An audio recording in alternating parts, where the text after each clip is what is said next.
स्वातंत्र्य दिनानिमित्त TV9 मराठीने वृक्षारोपणाचा उपक्रम हाती घेतला। मुंबईतील बोरिवली इथे असलेल्या संजय गांधी राष्ट्रीय उद्यानात वृक्षारोपण करण्यात आलं। यावेळी एक पेड़ मां के नाम अशा घोषणाही देण्यात आल्या। दरम्यान या उपक्रमादरम्यान TV9 मराठीच्या टीमसह मुंबई पोलीस अधिकारी, वन अधिकारी आणि मागा ठाण्याचे आमदार प्रकाश सुर्वे उपस्थित होते।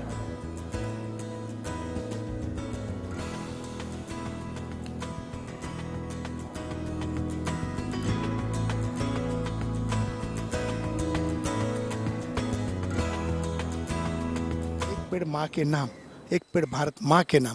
आणि आज पर्यावरणाचा ऱ्हास किती होते तुम्ही बघत असाल। अवकाळी पाऊस पडत आहे, प्रचंड उष्णता होत आहे, ग्लोबल वॉर्मिंग होत आहे। त्याचं कारण एकमेव आहे ते फक्त वृक्ष। आपण वृक्ष लावत नाही, फक्त बोलतो। वृक्ष लावली पाहिजे। पण मी सर्वांना विनंती करेन, प्रत्येक नागरिकांनी आज स्वातंत्र्य दिनानिमित्त शपथ घेतली पाहिजे की मी एक तरी झाड लावीन आणि त्याला जगवीन। जोपर्यंत आपण असं करणार नाही तो नाहीतर येणारा काल हा भीषण असणार आहे।